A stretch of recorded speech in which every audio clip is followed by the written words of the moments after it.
എൻ്റെ നാളുണ്ടോ എന്ന് നോക്കി വെച്ച് പെട്ടെന്ന് രക്ഷപ്പെട്ടു പോകാൻ കഴിയുന്ന ആളുകൾ, അവരിലൂടെയാണ് കൂടുതലും നെഗറ്റീവ് കമൻറ്റുകൾ എത്തുന്നത്. എൻ്റെ നാളുണ്ട്, തീർച്ച, അയ്യോ എനിക്ക് ജീവിതം രക്ഷപ്പെട്ടു കഴിഞ്ഞു, പക്ഷേ പിറ്റേ ദിവസം എഴുന്നേൽക്കുമ്പോൾ രക്ഷയില്ല, ഉടനെ ഞങ്ങളെ കുറ്റം പറയാൻ ആരംഭിക്കും. അതല്ല ശരി.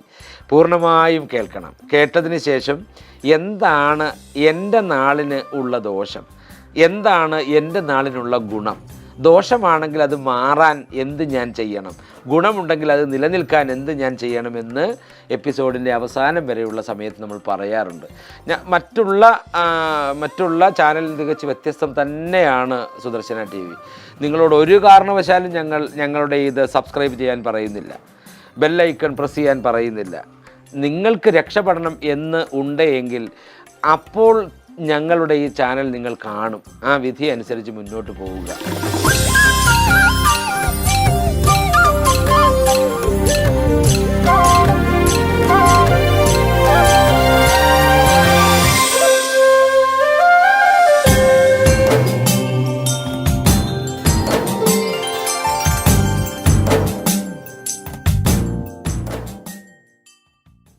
നമസ്കാരം. സുദർശന TV ചാനലിലേക്ക് ഏവർക്കും സ്വാഗതം. ധാരാളം ആളുകൾക്ക് നമ്മളുടെ ഈ ജ്യോതിഷ വിധി കൊണ്ട് പ്രയോജനമുണ്ട് എന്നറിയുന്നതിൽ സന്തോഷമുണ്ട്. ചിലരൊക്കെ നെഗറ്റീവ് കമൻറ്റുകളും ഇടാറുണ്ട്. ജ്യോത്സ്യർ പുതച്ചിരിക്കുന്ന ജ്യോത്സ്യന് കഴിക്കുന്നത് ദഹിക്കുന്നുണ്ടോ? ഇത്തരത്തിലുള്ള കമൻറ്റുകൾക്ക് മറുപടി പറയാൻ നിൽക്കുന്നത് തന്നെ മോശമാണ്.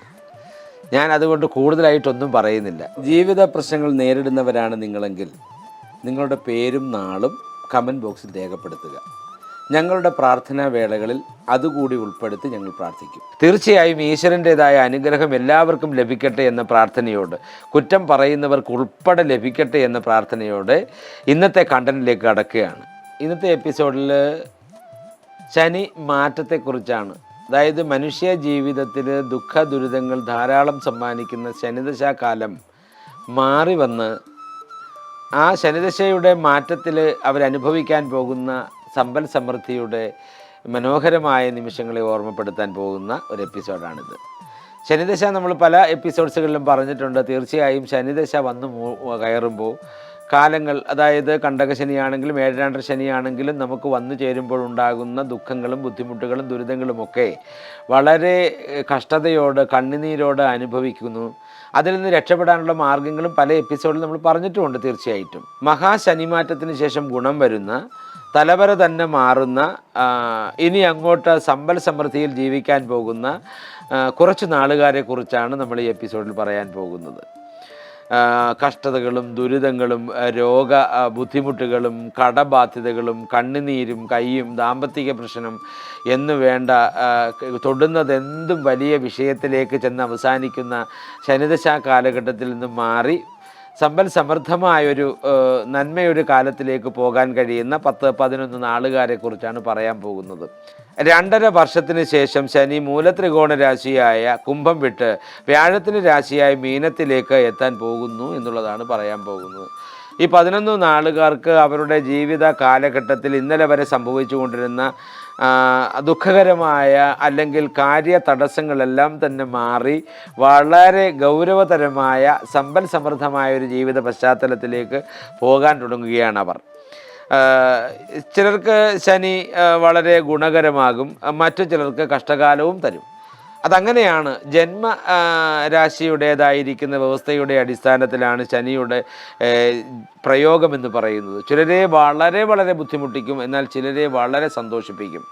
എന്നാൽ ശനിദശാകാലത്തിൽ എത്ര സന്തോഷിച്ചാലും ദുഃഖങ്ങളുണ്ടാവും, എത്ര ദുഃഖങ്ങളുണ്ടായാലും അവസാനം വന്ന് സന്തോഷവും ഉണ്ടാകും. അത് പറയാൻ കഴിയില്ല. തീർച്ചയായിട്ടും അത്തരം വ്യവസ്ഥകളിൽ നിന്ന് നമ്മൾ രക്ഷപ്പെടുന്നത് എപ്പോഴും ഈശ്വര സന്നിധിയിലെത്തി ഈശ്വരനെ പ്രാർത്ഥിക്കുന്നത് വഴി നമ്മുടെ കഷ്ടകാലങ്ങൾ കണ്ട് കണ്ണു തുറക്കുന്ന ഈശ്വരൻ്റെ അനുഗ്രഹം ലഭിക്കുന്നതോടുകൂടി നന്മയുള്ള ഒരു ജീവിതത്തിൻ്റെ ഭാഗമായി മാറും. അങ്ങനെ മാറാൻ പോകുന്ന ഒരു 11 നാളുകാരെ കുറിച്ചാണ് നമ്മൾ പറയുന്നത്. ഒരു ഗ്രഹം മറ്റൊരു രാശിയിലേക്ക് കടന്നതിന് ശേഷം അതിൽ ഉദയവും അസ്തമയവും ഉണ്ടാകും. ഏതൊരു ഗ്രഹമാണെങ്കിലും മറ്റൊരു രാശിയിലേക്ക് പോകുമ്പോൾ ആ രാശിക്ക് നല്ലൊരു തുടക്കവും നല്ലൊരു അവസാനവും, അല്ലെങ്കിൽ നല്ലൊരു അവസാനവും നല്ലൊരു തുടക്കവും ഒക്കെ ഉണ്ടായെന്ന് വന്നേക്കാം. അത്തരത്തിലുള്ള വലിയ ഒരു പ്രത്യേകതകളോടുകൂടിയ ചില സംഭവങ്ങൾ അറിയിക്കാനാണ് നമ്മളിങ്ങനൊരു എപ്പിസോഡ് നമ്മൾ നടത്തുന്നത്. അവിട്ടം ആദ്യ പകുതിയിൽ നിൽക്കുന്നവർക്കും ഉത്രാടം മുക്കാൽ നിൽക്കുന്നവർക്കും രോഹിണി നാളിൽ ജനിച്ചവർക്കുമായിട്ടുള്ള കാര്യമാണ് ആദ്യം പറയാൻ പോകുന്നത്. അതായത് ശനിദശ മാറുന്നു, മഹാശനി മാറ്റത്തിൽ അവർക്കുണ്ടാകുന്ന ചില ഗുണങ്ങളാണ്. അവിട്ടം ഉത്രാടം രോഹിണി നാളുകാർക്ക് ഇവരുടെ കർമ്മഭാവത്തിലാണ് ശനി ഉദിക്കുന്നത്. ഈ നാളുകാരുടെ കർമ്മഭാവത്തിൽ ശനി ഉദിക്കുന്നു. അതിനാൽ കർമ്മരംഗത്ത് ഉയർച്ചയും വിജയവും അവർക്ക് കൈവരും. ഈ 3 നാളുകാർക്ക് എന്ത് പ്രവൃത്തിയിൽ ഇറങ്ങിത്തിരിച്ചാലും വലിയ വിജയം തന്നെയാകും. ശനി കഷ്ടകാലങ്ങളിൽ നിലനിന്ന സമയത്ത് അനുഭവിച്ച ദുഃഖങ്ങളും ദുരിതങ്ങളും എല്ലാം മാറി നല്ല പ്രവൃത്തിയിൽ അധ്യാപക ജീവിതം, അതുപോലെ തന്നെ നമ്മൾ മറ്റ് തൊഴിലുകൾ ചെയ്യുക, അതുപോലെ തന്നെ പ്രൈവറ്റ് ജോബിൽ ഏർപ്പെടുക, അതുപോലെ ചില നമ്മൾ സ്വാഭാവികമായി കർഷക ജീവിതവുമായി ബന്ധപ്പെട്ട് ഇതിലൊക്കെ തന്നെ ബുദ്ധിമുട്ട് അനുഭവിച്ചു കൊണ്ടിരുന്ന ആളുകൾക്ക് പൊതുവിലൊരു വലിയ സന്തോഷം. ഞാൻ അധ്യാപക ജീവിതമൊക്കെ എടുത്തു പറയാൻ കാരണം അധ്യാപക ജീവിതത്തിലുമായിട്ട് ബന്ധപ്പെട്ട് നിൽക്കുന്ന ആളുകൾക്ക് അംഗീകാരങ്ങൾക്കൊക്കെ വലിയ ചാൻസ് ഉള്ള ഒരു സമയമാണ് ഇനി വരാൻ പോകുന്നത്. അതുപോലെ തന്നെ തൊഴിൽ രഹിതർക്ക് ജോലി ലഭിക്കുക, വളരെ വളരെ കഷ്ടപ്പെട്ട് വളരെ ബുദ്ധിമുട്ടി എത്ര പഠിച്ചിട്ടും അതുപോലെ PSC എക്സാമിനേഷനൊക്കെ എഴുതുമ്പോൾ ഇപ്പോൾ 50 മാർക്ക് വേണ്ടുന്ന സ്ഥലം 49 മാർക്കിലൊക്കെ നമ്മൾ വന്ന് നമ്മുടെ ജീവിതത്തിൽ വളരെ ദുഃഖങ്ങളുണ്ടാവുക. എന്നാൽ ഇനി അങ്ങോട്ടത് മാറാൻ പോവുകയാണ്. 50 മാർക്ക് ആവശ്യമെങ്കിൽ 51 മാർക്ക് കിട്ടി നമ്മൾ ലിസ്റ്റിൽ പ്രവേശിക്കുക തന്നെ ചെയ്യും. അതിന് യാതൊരു സംശയവും വേണ്ട. അതുപോലെ തന്നെ ജോലിയിൽ മെച്ചപ്പെട്ട ഉയർച്ചയുണ്ടാകും. പ്രമോഷനൊക്കെ ആയിട്ടും പ്രമോഷൻ കാലമായിട്ടും അത് ലഭിക്കാതെ ഇരുന്ന ആളുകൾക്ക് അത് ലഭിക്കും. അതുപോലെ തന്നെ ആത്മവിശ്വാസമൊക്കെ വർദ്ധിക്കും. എന്ത് പ്രവർത്തനത്തിന് വേണ്ടി ഇറങ്ങിത്തിരിക്കുമ്പോഴും നമുക്ക് വിജയിക്കുമെന്ന് തോന്നുന്നില്ല, ഇറങ്ങണ്ട എന്ന തോന്നലൊക്കെ ഇനി ഉണ്ടാകുന്നതല്ല. ശനിയുടെ കാലഘട്ടത്തിലാണ് ഇതെല്ലാം ഉണ്ടാകുന്നത്. ആ മഹാശനി മാറ്റത്തിൽ തീർച്ചയായും നിങ്ങളുടെ ആത്മവിശ്വാസം വർദ്ധിക്കും. അതുപോലെ തന്നെ പരിശ്രമങ്ങൾക്കെല്ലാം നമ്മൾ ആഗ്രഹിക്കുന്ന ഒരു ഫലം ലഭിക്കും. സാമ്പത്തിക പ്രതിസന്ധി അകന്നു പോകുന്നത് വ്യക്തമായി നമുക്ക് തിരിച്ചറിയാൻ കഴിയും. പുതിയ വരുമാന സ്രോതസ്സുകൾ നമ്മൾ കണ്ടുപിടിക്കും, നമ്മുടെ ജീവിതത്തിലേക്ക് കടന്നു വരിക തന്നെ ചെയ്യും. അതാണ് അവിട്ടത്തെക്കുറിച്ചും ഉത്രാടത്തെക്കുറിച്ചും രോഹിണിയെക്കുറിച്ചും ഈ ശനിമാറ്റത്തിലുള്ള കാര്യങ്ങൾ പറയാൻ ആഗ്രഹിക്കുന്നത്. അടുത്തതായി വരുന്ന തിരുവോണം, കാർത്തിക മുക്കാൽ, മകയിരം 2ാം പകുതിയാണ്. അതായത് തിരുവോണം നാളുകാർക്കും കാർത്തിക നാളുകാർക്കും മകയിരം നാളുകാർക്കും മഹാശനിമാറ്റം വളരെയധികം പ്രയോജനം ചെയ്യും. ജോലിയിൽ ശമ്പള വർധനവൊക്കെ ഉണ്ടാകും. അതായത് ഗവൺമെൻറ്റിൻ്റെ കോൺട്രാക്റ്റ് വ്യവസ്ഥയിൽ ജോലി ചെയ്യുന്നവരാണെങ്കിലും പ്രൈവറ്റ് സെക്ടറിൽ ജോലി ചെയ്യുന്നവരാണെങ്കിലും അതുപോലെ തന്നെ സ്വയമേവ ചില ജോലികൾ ഏറ്റെടുത്ത് വീട്ടിൽ തന്നെ ഇരുന്ന് ചെയ്യുന്നവരാണെങ്കിലും ഇവരുടെയൊക്കെ ശമ്പളഗതിക്കുള്ള മാറ്റം തീർച്ചയായിട്ടും ഉണ്ടാകും. അതുപോലെ തന്നെ പൂർവിക സ്വത്ത്, അതായത് അച്ഛൻ്റെയും അമ്മയുടെയും ഒക്കെ സ്വത്ത് നമ്മളിലേക്ക് വന്നു ചേരാനുള്ള ഒരു അനുഭവം ഉണ്ടാകും. അതുപോലെ നിക്ഷേപങ്ങളിൽ വലിയ ലാഭം നമുക്ക് പ്രതീക്ഷിക്കാം. നമ്മൾ ചില നിക്ഷേപങ്ങളൊക്കെ നടത്തിയിട്ടുണ്ട് ബാങ്കുകളിലോ, അല്ലെങ്കിൽ ഇതിപ്പോൾ KSFE പോലെയുള്ള അല്ലെങ്കിൽ മറ്റേതെങ്കിലും വരുമാന സ്രോതസ്സുകളിലേക്ക് നിക്ഷേപങ്ങൾ നടത്തിയിട്ടുണ്ടെങ്കിൽ തീർച്ചയായിട്ടും അതിൻ്റെ വരുമാനം കൂടുതലായി ലഭിക്കാനുള്ള സമയമാണിപ്പോൾ. അപ്രതീക്ഷിതമായ സാമ്പത്തിക നേട്ടമുണ്ടാകാം. തീർച്ചയായും നമ്മൾ വിചാരിക്കാതെ ഇരിക്കുന്ന സമയത്ത് പണ്ട് നമ്മളുടെ കയ്യിൽ നിന്ന് വാങ്ങിക്കൊണ്ടുപോയ പണം തിരികെ ലഭിക്കാം. അതുപോലെ ഭാഗ്യക്കുറി പോലെയുള്ള വ്യവസ്ഥകൾ വന്നു ചേരാം.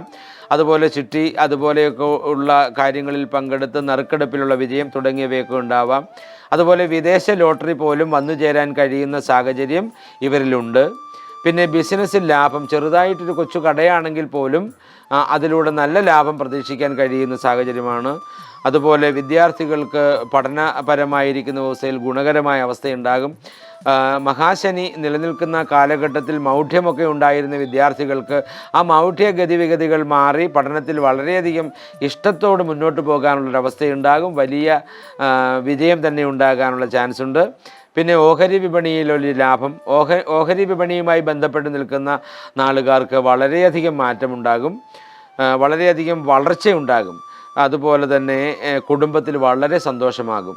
അതായത് ശനിദശാകാലങ്ങളിൽ അങ്ങോട്ടും ഇങ്ങോട്ടും പറയുന്നതിനെ ഏറ്റെടുക്കുവാൻ കഴിയാതെ വഴക്കും ബഹളവുമായി കഴിഞ്ഞിരുന്ന കുടുംബത്തിലെ ഭാര്യ ഭർത്താക്കന്മാർ തമ്മിൽ വളരെ ഇഷ്ടത്തോടും സന്തോഷത്തോടും മുന്നോട്ട് നീങ്ങുന്ന ഒരു കാഴ്ച നമുക്ക് കാണാൻ കഴിയും. ഇതൊക്കെയാണ് മഹാശനി മാറ്റത്തിലൂടെ തിരുവോണം, കാർത്തിക, മകയിരം നാളുകാർക്ക് വന്നു ചേരുന്ന ഗുണങ്ങൾ. അതുപോലെ അടുത്തത് ചോതി, വിശാഖം, മുക്കാൽ, ചിത്തിര 2ാം പകുതി. ഈ ചോതി, വിശാഖം, മുക്കാൽ, ചിത്തിര രണ്ടാം പകുതി തുടങ്ങിയവർക്കും മഹാശനി മാറ്റത്തിൻ്റെ പ്രാധാന്യം വളരെ ഗംഭീരമായി വരും. ചോതി, വിശാഖം, ചിത്തിര നാളുകാർക്ക് സുഖ സൗകര്യങ്ങളും ആഡംബരങ്ങളും വർദ്ധിക്കും. അതായത് വാഹനങ്ങൾ പുതുതായി വാങ്ങിക്കും, പുതിയ വീട് വയ്ക്കാനുള്ള ചാൻസ് വളരെ കൂടുതലാണ്. അതുപോലെ തന്നെ ചില വിനോദയാത്രകളിൽ പങ്കെടുക്കാനും വിദേശ രാജ്യങ്ങൾ പോലും കാണാനുള്ള അവസരം ഇവരിലേക്ക് വന്നു ചേരുന്നുണ്ട്. അതുപോലെ വസ്തുക്കൾ വാങ്ങാനുള്ള ഭാഗ്യം, അമ്മ വഴിയായിട്ടുള്ള അല്ലെങ്കിൽ മാതൃപരമായിട്ടുള്ള വസ്തുക്കൾ സ്വന്തമാക്കാനുള്ള അല്ലെങ്കിൽ നമ്മളിലേക്ക് വന്നു ചേരാനുള്ളൊരു സമയം ഇനി വരാൻ പോവുകയാണ്.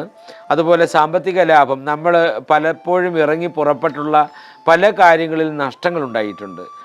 അതൊക്കെ ചില ബിസിനസ്സുകളിലൊക്കെ ഇറങ്ങി പുറപ്പെടുമ്പോൾ ചില വസ്തുക്കൾ വാങ്ങുകയും വിൽക്കുകയും ഒക്കെ ചെയ്യുമ്പോൾ ഉണ്ടാകുന്ന നഷ്ടം അതെല്ലാം മാറി നമ്മുടെ ജീവിതത്തിലേക്ക് വലിയ ലാഭം വരത്തക്ക തരത്തിലുള്ള പ്രവർത്തനങ്ങൾ നടക്കും, തീർച്ചയായും നടക്കും. പിന്നെ ജീവിത നിലവാരം മെച്ചപ്പെടും. ഇന്നലെ വരെ ഉണ്ടായിരുന്ന ജീവിതത്തിൻ്റെ നിലവാരം, അതായത് നമുക്ക് സാമ്പത്തികമായ കഷ്ടതകൾ നിറഞ്ഞു നിൽക്കുന്നൊരു കാലഘട്ടം മാറി നമ്മൾ പുതിയ ജോലിയിലൊക്കെ ബന്ധപ്പെടാം, നമ്മുടെ മക്കൾ പുതിയ ജോലിയിലേക്ക് ബന്ധപ്പെടാം, കുടുംബത്തിൻ്റെ സാഹചര്യങ്ങൾ സാമ്പത്തികമായ നിലവാരത്തിൽ ഉയരാം. അതാണ് ഞാൻ നേരത്തെ പറഞ്ഞ പോലെ അപ്രതീക്ഷിതമായിട്ടുള്ള വരുമാന മാർഗ്ഗങ്ങൾ നമ്മൾക്കുണ്ടാകും തീർച്ചയായിട്ടും. ആ അപ്രതീക്ഷിത വരുമാന മാർഗ്ഗങ്ങൾ വരുന്നതോടുകൂടി കുടുംബത്തിൻ്റെ നിലവാരം മൊത്തത്തിൽ തന്നെ മാറും. ജോലി കിട്ടുമെന്ന് വിചാരിച്ചിരുന്ന മകനോ മകൾക്കോ നല്ല ഒരു ജോലി ലഭിക്കും. അതിലൂടെയും കുടുംബത്തിൻ്റെ വരുമാനം വർദ്ധിക്കാനുള്ള ചാൻസ് വളരെ കൂടുതലായി കാണുന്നു. അതുപോലെ തന്നെ പാരമ്പര്യ സ്വത്ത് കൈവരും. അതാണ് ഞാൻ പറഞ്ഞത്, മാതാവിൻ്റെയും പിതാവിൻ്റെയും ഒക്കെ അധീനതയിലിരുന്ന പാരമ്പര്യ സ്വത്ത് നമ്മളിലേക്ക് വന്നു ചേരും. അതുപോലെ ജോലി, ബിസിനസ് എന്നിവയിലൂടെ വലിയ സാമ്പത്തിക നേട്ടം നമുക്കുണ്ടാകും. ആഡംബര വസ്തുക്കൾ, അതുപോലെ സ്വർണ്ണ ഉൽപ്പന്നങ്ങൾ വാങ്ങുന്നതിനായിട്ടും വസ്ത്രങ്ങൾ വാങ്ങുന്നതിനായിട്ടും അതുപോലെ തന്നെ വലിയ ഹോട്ടലുകളിൽ ആഹാരം കഴിക്കുന്നതിനുള്ള സാഹചര്യം ഒക്കെ ഉണ്ടാകും. വിദേശ രാജ്യത്ത് പോയി പഠിക്കണമെന്ന് ആഗ്രഹിക്കുന്ന വിദ്യാർത്ഥികൾക്ക് പഠിക്കാനുള്ള സൗകര്യം ഉണ്ടാകും. അവിടെ പോയി ജോലി ചെയ്ത് പഠിക്കണമെന്ന് ആഗ്രഹിക്കുന്നവർക്ക് അതിനുള്ള സാഹചര്യം സൃഷ്ടിക്കും. അങ്ങനെ എല്ലാം കൊണ്ടും ഒരു മനോഹരമായ ഒരു ജീവിതത്തിൻ്റെ മാറ്റം തന്നെയാണ് നമുക്ക് കാണാൻ കഴിയുന്നത് ചോതി, വിശാഖം, ചിത്തിര നാളുകളിൽ. അപ്പം മഹാശനി മാറ്റത്തിലേക്ക് വന്നു ചേരുന്ന എല്ലാ നാളുകാർക്കും വളരെ വലിയ സന്തോഷമുണ്ടാകട്ടെ, സമ്പൽ സമൃദ്ധി ഉണ്ടാകട്ടെ. ശനി ദോഷകാരകനായിരിക്കുന്ന അയ്യപ്പസ്വാമിയെ, ധർമ്മശാസ്താവിനെയും ഒക്കെ കണ്ട് വഴിപാടുകൾ നടത്തുക. അതുപോലെ തന്നെ മഹാശിവക്ഷേത്രങ്ങളിലെത്തി വഴിപാടുകൾ നടത്തുക. പടിഞ്ഞാറോട്ട് ദർശനമായിരിക്കുന്ന ശിവക്ഷേത്രത്തിലെത്തി പ്രാർത്ഥിക്കുക. ഭദ്രകാളി ക്ഷേത്രത്തിൽ മുഖച്ചാർത്ത് നടത്തുക. നാഗക്ഷേത്രങ്ങളിൽ തീർച്ചയായിട്ടും വഴിപാടുകൾ, നമുക്ക് സാമ്പത്തിക വരുമാനത്തിന് ഒത്തവണ്ണമുള്ള വഴിപാടുകൾ നടത്തുക. സുബ്രഹ്മണ്യ സ്വാമി ക്ഷേത്രത്തിൽ വേൽ സമർപ്പിക്കൽ തുടങ്ങിയ വഴിപാടുകൾ കാലോചിതമായി തന്നെ ചെയ്യുക. അതിനനുയോജ്യമായി നമുക്ക് മാറ്റങ്ങളുണ്ടാവും. ഉണ്ടാകുന്ന മാറ്റങ്ങൾ സ്ഥിരമായി നിലനിൽക്കും. വലിയ സമ്പൽ സമൃദ്ധിയും വലിയ വളർച്ചയും ഉണ്ടാകട്ടെ എന്ന് പ്രാർത്ഥിച്ചുകൊണ്ട് നിർത്തുന്നു. നന്ദി, നമസ്കാരം.